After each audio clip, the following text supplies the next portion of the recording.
tudo certo? Edição da semana começando, Bastidores da Bola tá no ar, na companhia do meu ilustre Felipe Schmidt. Tudo bem, Felipinho? E aí, tudo certo, rapaziada? Aconteceu, né? Aconteceu. A coisa rolou. Pra quem desacreditou, né? Saiu. Com um domingão maravilhoso, A né? primeira rodada aí com muitos gols, muitos jogos. Na rodada dos titulares não teve nem um jogo que não teve gols.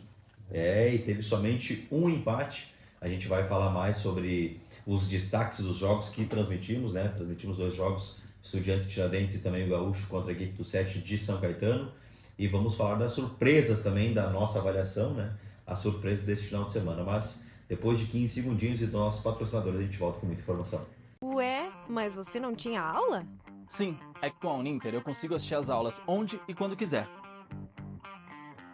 Venha você também aproveitar a melhor EAD do Brasil.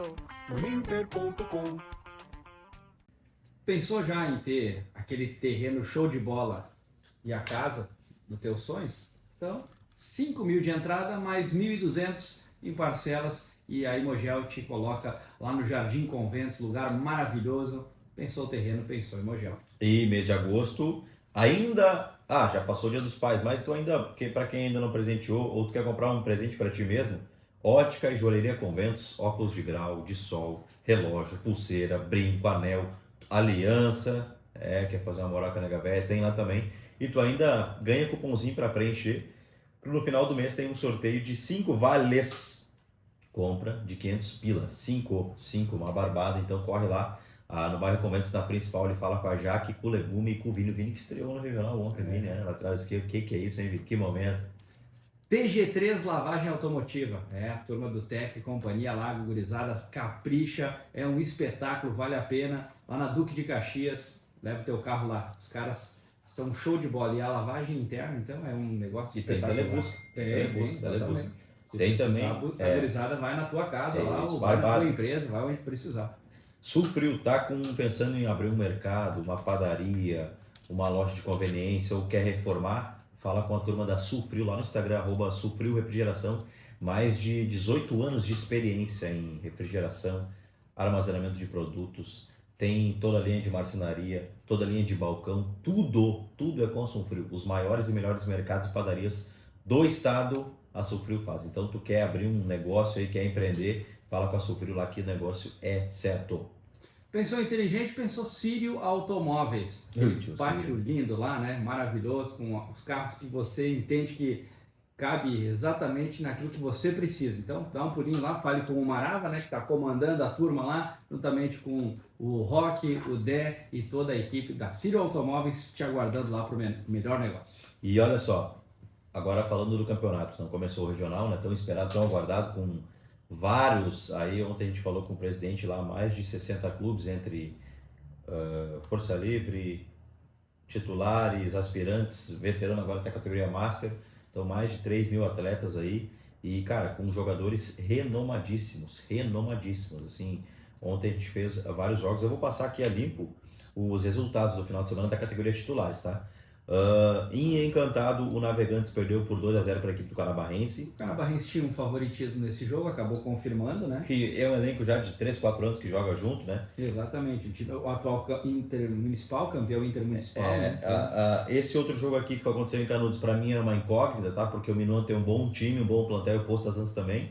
O Minuano acabou perdendo por 2-1 para a equipe do Poço das Antas. Mas o que tu tá falando se confirma na prática, porque o jogo foi definido no fim, né? O Pedra marcou os 2 gols da equipe do Poço das Antas. O Minuano chegou até empatar o jogo, então o Minuano tá na briga. E se tu consegue fazer, mesmo que o jogo foi em Canudos do Vale, mas se tu consegue fazer um jogo as ganhas, assim, de igual para igual com o Poço das Antas, é porque o Minuano tem bala na agulha aí para, de repente, alcançar objetivos maiores na competição. O Rudibar também, o Rudibar é um outro time também que para mim era uma incógnita, perdeu por 2-0 para a equipe do Nacional de Forquetinha, cara. O Nacional que a gente também sabia de bons valores que foram contratados, alguns atletas que até não se firmaram em outros lugares, mas que Pereira tinha mostrado muita confiança nesses jogadores, e tu ir lá em Bom Retiro e vencer por 2-0, olha, já é 3 pontinhos assim, difíceis de serem conquistados. Então, o Nacional abre forte aí na busca por uma classificação à próxima e fase. desses primeiros 3 times que eu falei, os 3 jogaram em casa e os 3 perderam. O Navegantes, o Minuano e o Rudbar. Aí a gente vai pro primeiro até agora, o vencedor em casa, que foi o Boa Vistense. Ganhou de 1-0, um jogo duríssimo, difícil contra a equipe do Brasil de Marcos de Souza. Eu até tenho informações assim que o Brasil fez um bom jogo, até pelo time que tem, né, que é muito bom, que fez os ajustes que tinham que ser feitos, foi uma equipe muito competitiva, teve mais oportunidades, né? O Bruno Graça pouco trabalhou, mas aí tem o Radavelli também, que o cara tem estrela, né? E aí nos minutos finais foi lá, marcou o gol que deu a vitória à equipe do Boa Vistense. Era duelo de gigantes, né? O Boa Vistense acabou levando a melhor, mas a informação que nós temos é que o Brasil confirmou tudo aquilo que se esperava, uma boa equipe competitiva, jogando bem, faltou o resultado e agora vai ter que buscar o resultado em casa contra o ECAS para não deixar a turma disparar. O Boa Vistense, que tem um cara lá que é o Dodô, Douglas Silva, meu xará, para mim é um cara craque de bola. Assim, joga demais e é uma peça de confiança do Radavelli. Tanto é que ele faz o gol aos 50 minutos, eu acho, do segundo tempo, lá, uma bola cruzada, ele foi lá e pá. Então, uma vitória importante do Boa Vistense, que tem confrontos duríssimos durante o campeonato. E aí, pra mim, Felipe, opinião minha, tá, gente? A surpresa da rodada é esse empate entre ECAS e Juventude Guaporé. Por que surpresa? Porque estivemos lá, Imigrante, gravando com o pessoal pro Raízes. E aí o discurso da turma do ECAS foi que não, a gente fez um time para trazer a comunidade de volta e fez um time de meninos, com alguns jogadores experientes, o próprio Thiago, que joga sempre lá, que joga muito bem, o Alanzinho, enfim, mais uma base do municipal ali, do Campeonato Municipal de Imigrante.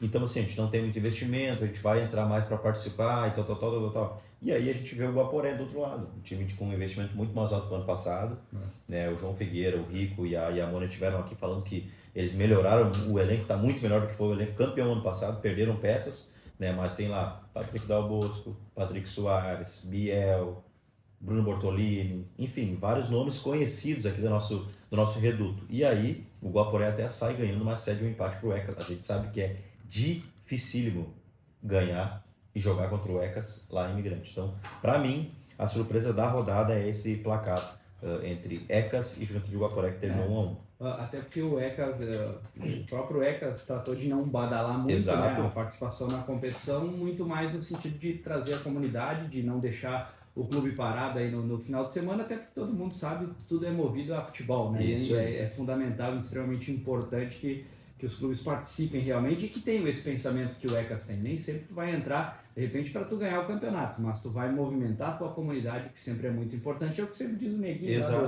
do Minuano de Canudos do Vale. Mas o Juventude estava vencendo até o fim, né? Isso aí. E aí o ECAS de pênalti acabou empatando a partida 1-1. E aí o jogo que foi transmitido por imagens, nesse YouTube aí que você fala, inclusive deixa o teu like, que eu tô gostando de ver aí, a gente tá passando de 30, 40 likes, é muito importante pra gente, até pro YouTube, né, entregar o conteúdo para outras pessoas, que foi Estudiantes e Tiradentes. Eu acho que foi o jogo mais aguardado, né, quando saiu a tabela do campeonato, Estudiantes, por quê? E ele não decepcionou. Não decepcionou, eu arrisco a dizer, Felipe, que foi o melhor jogo da rodada, tá? Olha, vai ser difícil assim, ter um jogo da mesma intensidade que nós vimos ontem. Por quê, tá? Por que o jogo é guardado? Porque o time do Tiradentes é praticamente o time inteiro que era do Estudiantes durante 3 anos. Né? Só ficou o Bindé, né? Só ficou o Bindé de remanescente no grupo. E o Estudiantes estava há 3 anos sem perder em casa. 3 anos sem perder em casa. E aí o técnico Franklin lá, junto com a diretoria, com o Legume ali, com o Betinho, todo mundo, o Benoit, reformularam todo o time. Todo o time. Levaram o Gedóspio lá, que era o cara mais badalado do campeonato, né? Mais assediado. O Carlão, goleiro. O Jean Costa, que pra mim foi o melhor jogador deles ontem, jogou demais, camisa 7 do Estudiantes. O jogaço de bola. E aí no primeiro tempo, e o Tiradentes, né? Com aquela base toda, com o Robertson, que agregou, com o Biteco. O Dentinho, que no ano passado era do Estudiantes, mas era dos aspirantes. Isso, né? Jogou demais ontem também. O lateral direito do Tiradentes é um absurdo. O Denis, né? Meu chapéu, quem joga esse cara. Tá aí a explicação por que é o único remanescente lá, né? Assim, craque de bola. Então, era 2 times com elencos absurdamente. O Estudiantes com o Charo, com o Joseir, enfim. Primeiro tempo, o Tiradentes dominou o primeiro tempo, tanto é que abre 2 gols de diferença. A gente até achou que seria um placar mais elástico, né? Porque o Estudiantes realmente não viu a cor da bola no primeiro tempo, não viu jogando em casa. o desenho do jogo ele foi mais ou menos assim o que eu imaginava, tá? Um primeiro tempo o Estudiantes tendo um pouco mais de dificuldades, exatamente. Primeiro porque o Tiradentes é uma baita equipe, né? Ontem a gente falava na transmissão do time que começa e depois eu comecei a citar quem estava no banco de reserva, é um absurdo, né? A montagem, a forma como foi montado e pensado o time, e aí vai o destaque para o Ricardo, para o Nino, para toda a turma, o Punonaco, essa turma que esteve nos bastidores para montar esse canhão de time, né? Que se ganhar é questão de lá na frente a gente saber como vai acontecer, porque tem boas equipes, né? Mas a montagem do grupo foi pensada realmente num grupo campeão. E eu imaginava que o Estudiantes teria dificuldades no início do jogo, exatamente por pegar um time bem entrosado e ele com muitas peças novas, né? Quer dizer, o time está se reestruturando. Só que não imaginei que ia ser tão avassalador assim, né? Porque o gol ali, a 1 minuto de jogo, ele já deixou o clima um pouco mais complicado e aí o Estudiantes se perdeu completamente no jogo. Veio logo o segundo gol, uma finalização linda do Teteu também, né? Que fez um golaço, fez 2-0. E a partir daí o primeiro tempo poderia ter sido até um placar maior a favor da equipe do Tiradentes, né? Olha, teve pelo menos assim, umas 2 defesas do Carlão que foram fundamentais e o Mael pouco trabalhou. No segundo tempo, eu acho que teve sim as mexidas do Naco que acabaram deixando o time assim um pouquinho menos intenso. Claro que quando tu vai mudando a equipe, tu vai tentando dar mais intensidade para não cair o ritmo. O problema é que quando tu faz as trocas de uma forma assim muito forte, né? 3, 4 jogadores entrando praticamente ao mesmo tempo, então tu desestrutura um pouco e aí o jogo tá quente e a turma até que pega no tranco demora um pouquinho. Então eu sou mais conservador, eu sou aquele cara que entende que as trocas elas precisam acontecer aqui com um pouquinho mais de moderação. Mas claro que tem um grupo forte, né? E quem entra precisa também entrar um pouquinho mais ligado, né? Até porque tem qualidade para isso. Mas o segundo tempo o Franklin conseguiu ajeitar as peças, tinha jogado com 2 jogadores de velocidade na frente, centralizou o Joseir, botou o Saldanha, acho que o time cresceu no jogo e aí já fica aí um pensamento do que fazer para a próxima partida, mas eu acho que deu para entender bem assim como o Estudiantes cresceu dentro do jogo. Daí numa falta que é a especialidade do Felipe, ele faz um gol que absurdo, né? A gente não vê na dupla Grenal, Felipe, uma falta igual aquela ali, né? E olha que do outro lado tinha o Mael, que é um goleiro absurdamente bom. Enfim, e aí o placar terminou 2-1, o Estudiantes perdeu em casa, né? Mas acho que no segundo tempo, como o Felipe falou, o Estudiantes, até fiz essa pergunta pro Franklin, ele tem ainda 2 ou 3 jogadores por vir. Aconteceu umas trocas, né? Foi cortado o Jô, que era um centroavante, foi aí colocado o outro Maurinho.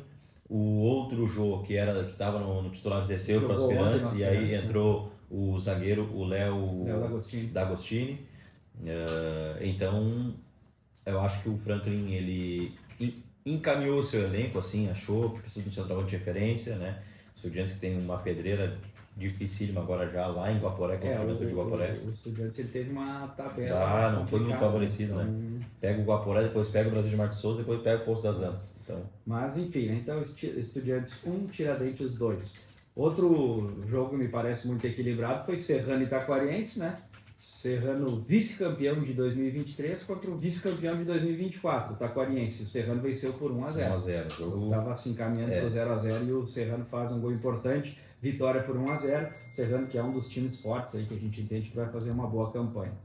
Estivemos também acompanhando em Teutônia, né? A nossa equipe, com a narração do Rodrigo Fanumai, o Gaúcho fez 2-0 para cima do 7 de Arroio do Meio. Parece que foi uma vitória bem expressiva, né? Uma vitória de quem venceu, controlou bem o jogo, né? Venceu e convenceu. Venceu e convenceu, tem bons jogadores, o 7 de setembro, mas o Gaúcho também tem uma seleção lá. É um plantel, tanto é que o Colossi ele fez jus ao que ele falou para nós no Bastidores da Bola, né? Que ele trocaria, e no intervalo ele troca 7 jogadores da equipe do Gaúcho. 7 jogadores, gente, isso é mais de meio time. E não baixou, não caiu. E a equipe venceu então por 2-0. Destaque para o Fabrício, né? Exatamente. Que fez no gol, ano passado, né, fez gol, fez fundamental uma grande partida. E para mim o resultado que mais surpreendeu na rodada não é pelo Imigrante, porque a gente conversava sobre a força que ia ter o time pelos nomes que foram aparecendo, né? Um time que está chegando agora para jogar o campeonato regional. Vencer o Juventude do Cliques, técnico experiente, que conhece futebol, lá em Westfália. Eu acho que esse foi o resultado que mais me chamou a atenção. Repito, não pelo time do Imigrante, mas pelo Juventude. Que, claro, perdeu algumas peças, né, importantes, teve que meio que se reconstruir também, né, se reestruturar, e acabou perdendo por 2-0. Realmente o Imigrante começa muito bem o campeonato regional. 3 pontos que pouca gente vai fazer lá em Westfália. Então, 3 pontinhos fundamentais para a sequência da temporada. Duas pessoas importantes lá no Imigrantes, que é o Fernando e mais principalmente o Gilmar Filho, que ele entende muito de futebol. Trouxe algumas pessoas de confiança, alguns jogadores de confiança dele de Venâncio, ele é de Venâncio, né? Que já foi campeão junto com ele. Ele é campeão regional, já foi campeão regional, então olho nesse Imigrante, que é um time que eu acho que vai surpreender no campeonato. A gente vai preparar mais uns quadros aí durante a semana, durante o decorrer do campeonato, que a gente quer destacar alguns jogadores, que a gente quer começar a fazer a seleção do campeonato, né? Claro que dificulta pra gente o quê? Porque a nossa ideia é fazer sempre 2 jogos por final de semana. A gente fez, então, Estudiantes e o Gaúcho, né? Ontem, o destaque da nossa transmissão, para mim, é o gol de Felipe Gedós, de falta, que foi um golaço. Mas aí eu destaco também o Robertson e o Dentinho. O Dentinho foi o pelo amor de Deus, que correu o Dentinho, né? Mas enfim, a gente pode numerar vários aqui. O Mael, no segundo tempo, fez grandes defesas que salvou o que seria o empate até a virada dos Estudiantes. Então a gente pode... Outro destaque para mim também no jogo de ontem, Vinícius Machado, zagueiro do Tiradentes, que eu não tinha, que era profissional até um tempo atrás, soberaníssimo. Denis, lateral direito, jogou demais. Jean Costa dos Estudiantes jogou muita bola. Bindé jogou muita bola. Então a gente vai ter aí alguns... A gente vai contar com a ajuda da galera. Principalmente. Então já tu pode comentar aí já dos jogos que tu viu. Eu vi tal jogo e esse cara se destacou. Então vai colocando que a gente vai montando aí a gente promete até a segunda, terceira rodada montando uma seleção do campeonato, e vocês vão nos ajudando aqui pra gente seguir com o Bastidores da Bola com muita informação e com quadro. E quarta-feira, Felipe, só te dando um spoiler, a gente talvez anuncie um jogador profissional que vai assinar no Gaúcho. Opa, Gaúcho Teutônio. Quarta-feira a gente vai trazer essa informação. Ainda tem rumores que o jogador pode voltar a jogar profissional, um jogador de 26 anos, um jogador jovem, mas craque de bola. Então a gente vai anunciar, se tudo der certo, na quarta-feira, que se fica ou não no Gaúcho. A partir de amanhã também, nas redes sociais do Independente Esportes, tu já vai saber os jogos que nós vamos estar no final de semana, tá? E na quarta-feira a gente fala mais aqui. O que a gente pode dizer é que Fabrício e Dentinho largam na frente na nossa seleção, até que foram escolhidos, né, pela equipe do Independente Esportes, os melhores de cada ponto. Já temos 2 atacantes. Aí agora você escolhe 4-3-3, 4-4-2, aí é com... Valeu, moçada. Valeu, gente. Tamo junto, até quarta.